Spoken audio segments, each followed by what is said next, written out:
Assalamualaikum warahmatullahi wabarakatuh. Shalom, salam sejahtera, Om Swastiastu, Namo Buddhaya, salam kebajikan. Perkenalkan, saya Dimas Prananta, dosen dengan status tugas belajar program studi D3 Teknik Kimia, Politeknik Teknologi Kimia Industri PTKI Medan di bawah naungan Kementerian Perindustrian. Pada kesempatan kali ini, saya akan mendeskripsikan mata kuliah Oleokimia 1 dalam rangka unjuk kerja bukti pelaksanaan Tridharma Perguruan Tinggi di bidang pengajaran. Dalam mendeskripsikan mata kuliah ini, saya melakukan pendekatan DIA atau Delivery, Interaction, dan Assessment. Delivery berkaitan dengan materi atau topik yang dibawakan pada mata kuliah Oleokimia 1 ini. Interaction berkaitan dengan interaksi antara dosen dengan mahasiswa selama proses belajar mengajar. Assessment berkaitan dengan penilaian terhadap semua kegiatan mahasiswa secara objektif selama proses belajar mengajar. Mata kuliah Oleokimia 1 adalah mata kuliah lanjutan pada program studi D3 Teknik Kimia yang diberikan kepada mahasiswa semester 4 dengan bobot 2 SKS. Mata kuliah Oleokimia 1 adalah mata kuliah lanjutan penting yang memberikan pengetahuan dan wawasan mengenai proses pengolahan minyak berbasis kelapa sawit dan produk turunannya, serta sebagai bekal magang mahasiswa di pabrik pada semester berikutnya. Mata kuliah ini diberikan dalam rangka memenuhi 4 capaian pembelajaran lulusan atau CPL program studi, yaitu pertama, lulusan Prodi D3 Teknik Kimia menunjukkan sikap bertanggung jawab atas pekerjaan di bidang keahliannya secara mandiri. Kedua, mampu memecahkan masalah pekerjaan dengan sifat dan konteks yang sesuai dengan bidang keahlian terapannya didasarkan pada pemikiran logis, inovatif, dan bertanggung jawab atas hasilnya secara mandiri. Ketiga, menguasai pengetahuan dalam pengolahan suatu produksi. Keempat, mampu menganalisis kualitas mutu bahan baku crude palm oil dan produk turunannya. Kemudian, CPL tersebut diturunkan menjadi 3 capaian pembelajaran mata kuliah atau CPMK, yaitu pertama, mahasiswa mampu merumuskan konsep dan prinsip dasar oleokimia. Kedua, mahasiswa mampu menerapkan konsep, prinsip, dan pengetahuan dasar oleokimia untuk mengidentifikasi produk-produk oleokimia dan proses produksinya. Dan ketiga, mahasiswa mampu menentukan kualitas mutu bahan baku dan produk hulu sampai hilir pabrik oleokimia. Untuk mencapai CPMK tersebut, tim pengembang mata kuliah Oleokimia 1 menentukan 6 sub CPMK yang nantinya menjadi materi atau topik pembelajaran selama 1 semester, yaitu yang pertama, mahasiswa mampu merumuskan pengertian oleokimia dan perkembangan industri oleokimia. Kedua, mahasiswa mampu merumuskan konsep klasifikasi dan sumber dari minyak dan lemak. Ketiga, mahasiswa mampu menunjukkan mutu dari minyak dan produk hulu hilir kelapa sawit. Keempat, mahasiswa mampu menyampaikan pendapat mengenai konsep asam lemak dan proses pembuatannya. Kelima, mahasiswa mampu menyampaikan pendapat mengenai konsep gliserol dan proses pembuatannya. Dan terakhir, keenam, mahasiswa mampu menyampaikan pendapat mengenai konsep sabu dan proses pembuatannya. Berdasarkan sub CPMK, maka mata kuliah ini dilaksanakan selama 16 kali pertemuan dengan 1 pertemuan tiap minggunya selama 100 menit. Metode pembelajaran yang saya gunakan pada mata kuliah ini adalah dengan ceramah, diskusi, dan problem-based learning dengan mengombinasikan keterlibatan aktif mahasiswa selama proses belajar mengajar. Sistem pembelajaran sinkronus secara daring menggunakan platform Google Meet atau Zoom digunakan untuk proses interaksi antara dosen dengan mahasiswa dan umpan balik saat memberikan ceramah, berdiskusi mengenai review artikel ilmiah, studi kasus, dan presentasi kelompok. Assessment selama proses pembelajaran dilakukan dengan rincian 10% penilaian pada kehadiran mahasiswa, 20% penilaian tugas mahasiswa seperti review artikel ilmiah, latihan soal, kuis, studi kasus, makalah, presentasi kelompok, dan keaktifan mahasiswa berdasarkan rubrik penilaian. 20% penilaian ujian tengah semester atau UTS, dan 50% penilaian ujian akhir semester atau UAS. Penilaian akhir mahasiswa terhadap mata kuliah ini dinyatakan dalam huruf sesuai dengan ketentuan yang berlaku di PTKI Medan. Halo semua, selamat siang. Selamat siang, Iya, Pak. gimana kabarnya? Baik, Pak. Baik, Pak. Ya, Baik, Pak. oke. Baik, Pak. Semoga semua dalam keadaan sehat ya. Nah, jadi di awal semester ini kalian akan kembali lagi belajar bersama saya, tapi di mata kuliah yang berbeda. Jadi di awal semester ini mata kuliah yang saya ampu yaitu Oleokimia 1 ya.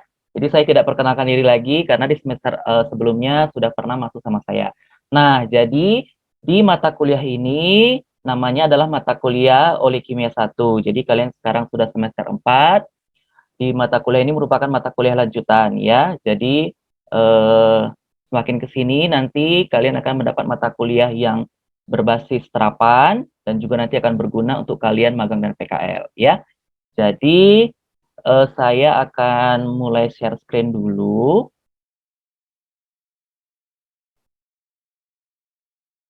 Oke. Apakah sudah kelihatan? Sudah, Pak. Sudah ya. Jadi nanti Komting silahkan untuk mengabsensi ya, atau kalian bisa mengisi kehadiran kalian di portal PTKI ya. Oke, kita mulai saja. Ini adalah pertemuan pertama, jadi ini merupakan perkenalan saja. Jadi beberapa menit ke depan saya akan memaparkan mengenai apa itu oleokimia, ya dasar-dasar oleokimia, apa yang akan kita pelajari selama 1 semester ini. Gitu ya. Nah, jadi di semester ini kalian mengambil mata kuliah Oleokimia 1 yang diampu oleh saya sendiri ya. Nama saya Dimas Prananta. Nah, dalam oleokimia ini sebelum saya akan memaparkan lebih jauh ya. Jadi saya ingin seperti biasa, seperti di awal semester akan menjelaskan mengenai dokumen perkuliahan. Nah, di dalam dokumen perkuliahan ini nanti saya akan menjelaskan secara singkat apa saja yang kita pelajari, bagaimana kontrak perkuliahan kita, bagaimana rencana pembelajaran selama 1 semester. Gitu. Nah, ini merupakan dokumen kelengkapan mata kuliah Oleokimia 1 dengan kode KAOL 402 ya. Kemudian ini ada beberapa poin tapi saya akan berikan poin penting saja. Nah, yang pertama yaitu adalah RPS ya, atau disingkat sebagai rencana pembelajaran semester. Nah, dalam RPS ini nanti ada beberapa capaian yang harus diperoleh oleh kalian ya. Di sini saya sudah jabarkan satu persatu. Nah, selama 1 semester ini nanti melalui mata kuliah yang kalian pelajari yaitu Oleokimia 1, kalian nanti akan mampu untuk memahami konsep, prinsip, dan pengetahuan dasar mengenai oleokimia dan industri oleokimia ya, minyak, lemak, kemudian asam lemak gitu, kemudian sabun, serta proses pembuatannya dan aplikasi. Gitu dia ya. Nah, apa saja yang dipelajari? Jadi seperti yang sudah saya berikan sebelumnya, saya sudah berikan diktat kuliah ya, namanya Oleokimia Umum. Di dalam diktat itu nanti saya bagi menjadi 6 bab. Nah, bab pertama yaitu pengantar dasar oleokimia, kemudian bab kedua adalah minyak dan lemak, bab ketiga adalah analisa mutu minyak dan turunan, selanjutnya asam lemak, kemudian glycerol, dan terakhir adalah sabun. Jadi pustaka yang dipakai itu dari diktat kuliah saya, itu yang paling utama. Kemudian ini ada 4 rujukan lainnya, kalian bisa pinjam di perpustakaan PTKI Medan. Nah, apa saja yang dipelajari, apa saja yang dicapai nanti dalam 1 semester ini di mata kuliah Oleokimia 1 ada sekitar 6 tugas ya. Ini nanti filenya akan saya bagi ke kalian, jadi tenang aja bisa dibaca lagi. Dan yang paling penting yaitu mengenai kontrak kuliah. Nah, kontrak kuliah di sini itu jabaran dari apa yang akan kalian pelajari 1 semester ini ya. Jadi metode pembelajarannya itu dengan sistem student center learning. Jadi ada ceramah yang saya lakukan, lalu ada diskusi antara kita nanti selama 1 semester, ada studi presentasi, ada menonton video pembelajaran, dan juga ada soal-soal latihan yang berdasarkan problem based learning atau PBL. Medianya kita pakai adalah diktat kuliah, laptop, karena di di masa pandemi ini kita akan semuanya pembelajaran dilakukan secara daring, ya. Jadi bisa seperti ini melalui Zoom atau Google Meet. Kemudian PowerPoint sebagai bantu presentasi saya, kemudian ditunjang dengan video-video pembelajaran, ya.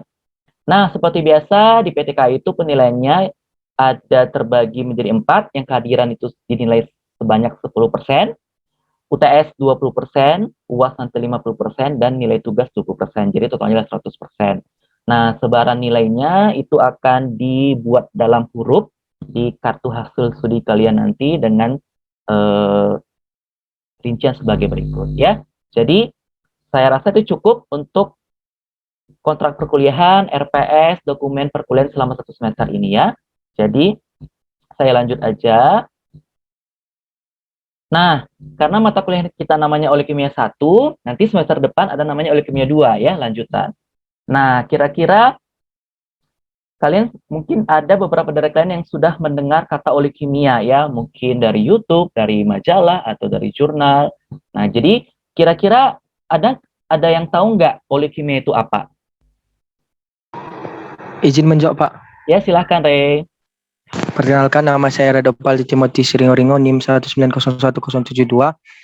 Izin menjawab, secara simpelnya, secara harafiahnya saya dapat pengertian oleh kimia adalah bahan kimia yang berasal dari minyak atau lemak alami, Pak. Oke, bagus. Nah, apa ada pendapat lain dari teman yang lain?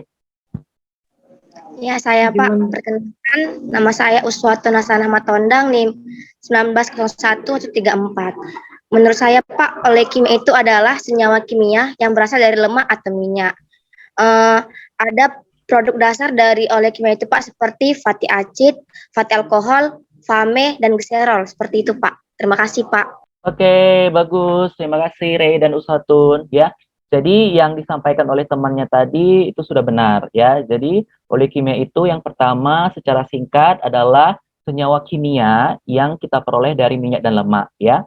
Kemudian untuk lebih panjangnya, olikimia itu merupakan bahan kimia yang diturunkan dari minyak atau lemak melalui proses splitting. Salah satunya splitting dari trigliserida atau dikenal sebagai triacylglycerol, ya, menjadi turunan asam-asam lemak dan gliserol. Kemudian dalam paper-paper juga banyak sebutkan olikimia itu adalah senyawa kimia di mana merupakan turunan dari lemak dan minyak yang diperoleh secara alami, ya, natural itu alami. Kemudian dapat digunakan sebagai bahan baku atau bahan pendukung, ya, dalam berbagai aplikasi industri. Nah, beberapa produk olikimia yang mungkin kalian banyak jumpai dalam kehidupan sehari-hari itu adalah ini, ya. Ini adalah minyak olahan dari buah kelapa sawit. Nah, warnanya seperti ini karena mengandung banyak beta karoten. Kemudian ada bisa diolah menjadi mentega, margarin, kemudian PCO, ya, virgin coconut oil, kemudian bisa menjadi sabun dan gliserin, gitu dia. Nah, tadi olikimia itu kan senyawa kimia yang berasal dari minyak dan lemak. Jadi bahan bakunya, raw material itu adalah bahan baku, di mana itu adalah oil and fat, minyak atau dan lemak. Nah, jadi nanti minyak dan lemak ini dengan berbagai proses kimia akan diubah, ya, dan menghasilkan produk dasar dari olikimia yaitu fatty acid methyl ester atau FAME. Kemudian fatty acid. Nah, nanti fatty acid sama FAME ini bisa diolah lagi akan menghasilkan fatty alkohol gitu. Co-produknya atau produk sampingnya yaitu gliserin, ya. Jadi FAME itu nanti bisa diubah. Oke, sebentar. Oke, nanti akan bisa diubah lagi menjadi sulfo fatty acid ester, gitu dia.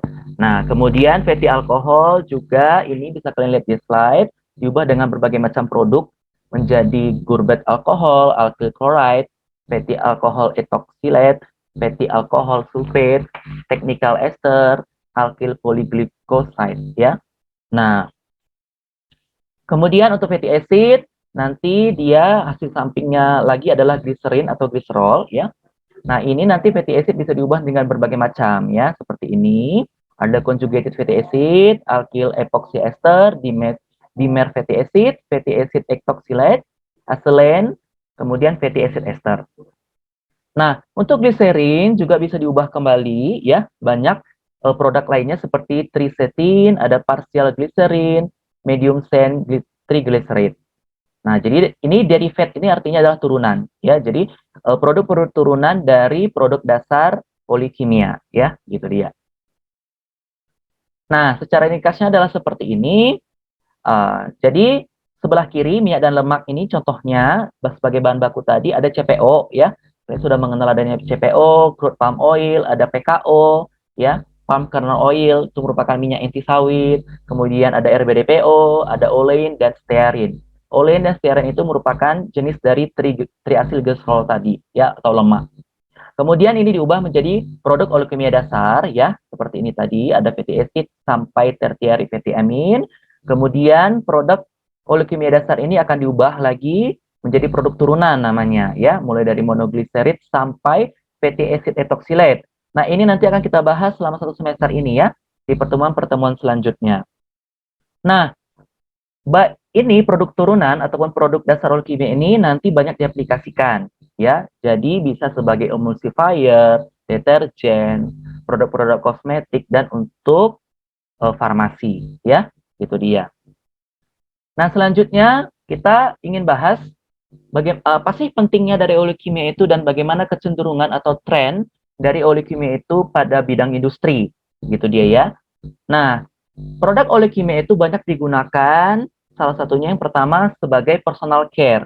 Personal care itu artinya adalah oleokimia itu, bahan-bahan oleokimia itu digunakan untuk kehidupan kita sehari-hari. Misalkan seperti yang lagi tren itu adalah skincare ya. Produk-produk skincare itu banyak menggunakan produk dasar oleokimia ataupun turunannya. Kemudian kosmetik ya, itu dia. Kemudian ada coating, adhesif, elastomer dan sealant. Jadi coating itu sebagai pelapis ya, adhesif itu sebagai perekat, elastomer dan sealant itu untuk penyegel. Jadi nanti bisa produk oleokimia itu bisa digunakan untuk membuat segel yang kedap air dan kedap udara. Kemudian digunakan juga sebagai household and industrial cleaning. Jadi bahan rumah tangga lah ya, bersih-bersih rumah tangga, kemudian bahan-bahan pembersih di industri, pabrik atau perusahaan. Kemudian digunakan juga untuk lubrikan, grease, and metalworking. Jadi lubrikan itu pelumas ya. Grease itu kalau di kita namanya adalah minyak gemuk. Kemudian ada metalworking, jadi digunakan untuk pekerja-pekerja dalam bidang logam. Nah, oleokimia ini tentu saja kita banyak pakai untuk makanan ya. Dan terakhir untuk produk farmasi dan nutraceutical ya. Itu dia. Nah, ini merupakan sebaran ya, sebaran dari penggunaan produk-produk oleokimia. Jadi ini konsumsi pasar. Jadi grafik yang menunjukkan konsumsi pasar untuk hasil pengolahan bahan kimia yang berbasis bahan-bahan kimia berbasis oleokimia. Nah, jadi dari skema ini kita bisa mengambil kesimpulan bahwa produk oleokimia itu banyak digunakan untuk deterjen ya dan pembersih. Nah, sekitar 52%. Kemudian diikuti untuk antioksidan, bahan-bahan atau obat-obatan yang berfungsi sebagai antioksidan sekitar 12% dan diikuti dengan yang lainnya ya, sama seperti pembahasan tadi. Jadi ada sebagai emulsi polimer, tekstil, agrikultural sampai sebagai flavor and fragrance ya.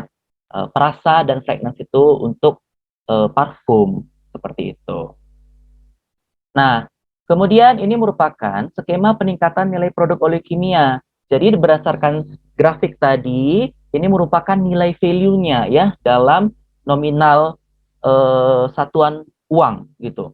Nah, jadi bahan bakunya yaitu minyak kelapa sawit ya, CPO, CPKO itu bernilai sekitar 800 sampai 1000 dolar per tonnya. Nah, jadi sebenarnya untuk pengolahan bahan baku oleokimia menjadi produk-produk sampai turunannya itu sebenarnya banyak menghasilkan manfaat ya, kemudian cuan gitu bagi pelaku-pelaku industri. Nah, kemudian diikuti minyak hasil refinery seperti RBDPO, minyak goreng itu sekitar 1.000 sampai 1.400 dolar per ton. Kemudian produk dasarnya yang tadi ada gliserin, asam lemak, fatty alkohol, metil ester itu sekitar 1.400 sampai 2.000 dolar per ton. Kemudian produk-produk derivatif atau turunannya sekitar 2.000 sampai 3.000 dolar per ton. Dan yang paling tinggi yaitu sekitar 3.000 sampai 4.000 dolar per ton. Itu dia ya. Nah, jadi produk akhirnya di sini juga kita bisa lihat sekitar 3.000 sampai 4.000 dolar per ton itu tuh banyak digunakan untuk produk deterjen gitu ya, deterjen, kemudian sabun. Nah, itu jadi sama seperti hasil skema tadi. Oke, sampai di sini kira-kira ada pertanyaan nggak?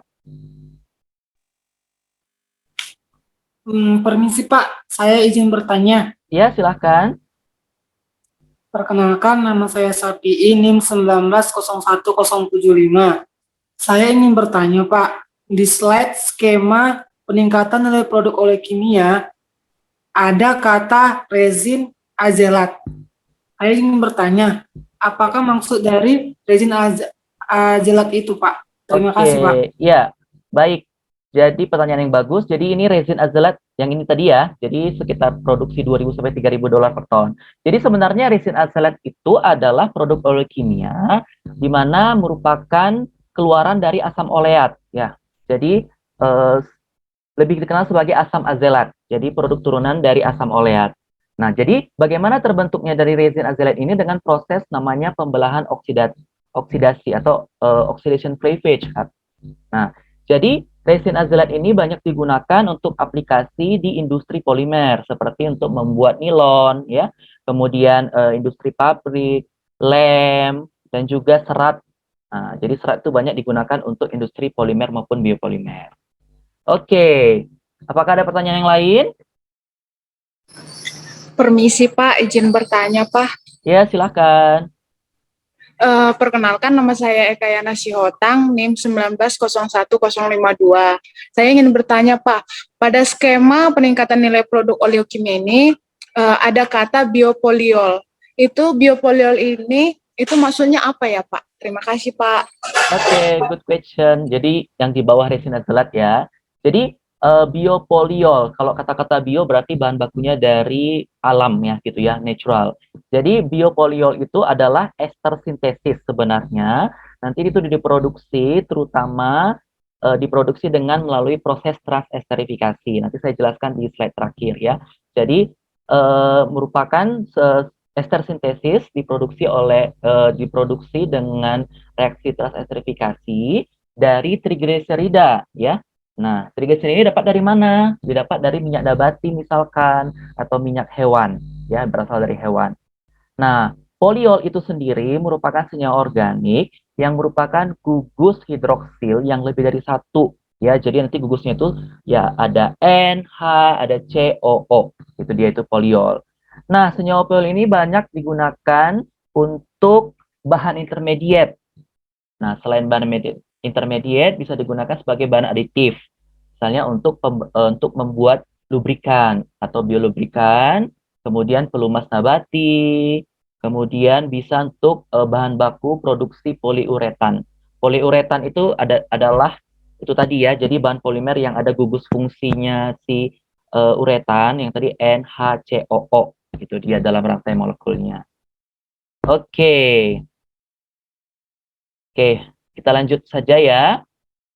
Ini ada video pembelajaran mengenai oleokimia. Jadi nanti video ini tuh sebenarnya video dalam bahasa Inggris. Jadi saya gunakan ini sekaligus untuk memang meningkatkan kemampuan bahasa Inggris kalian, terutama untuk listening ya. Jadi kepada adik-adik mahasiswa sekalian, tolong diperhatikan, dipahami. Silahkan ditonton videonya. Ini hanya 5 menit saja ya. Saya akan putar videonya.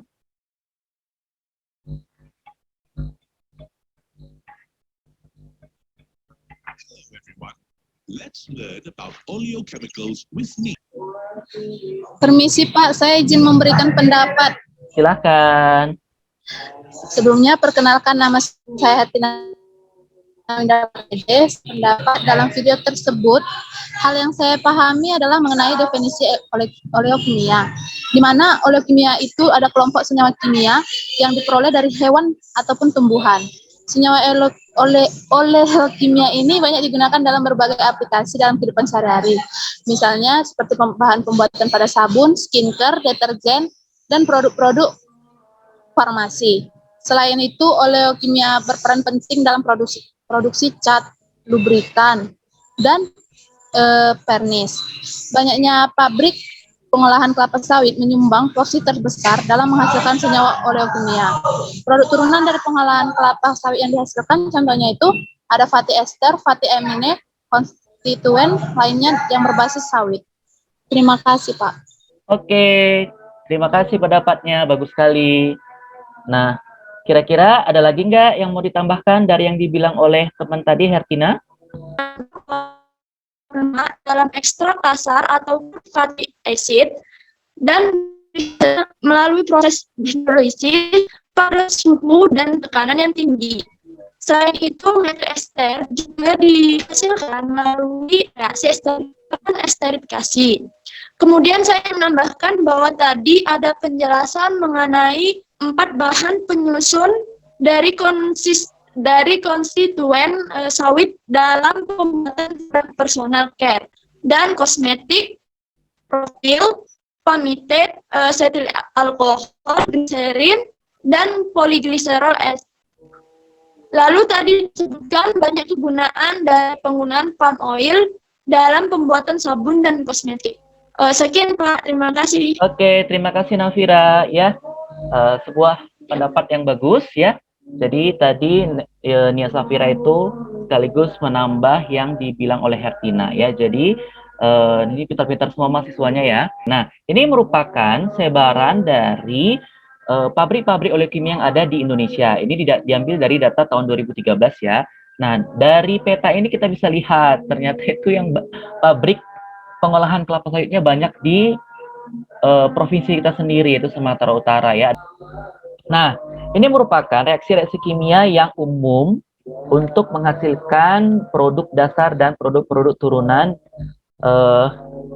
turunan untuk aplikasi oleokimia gitu ya. Nah, yang pertama adalah reaksi hidrolisis. Yang kedua yaitu reaksi esterifikasi.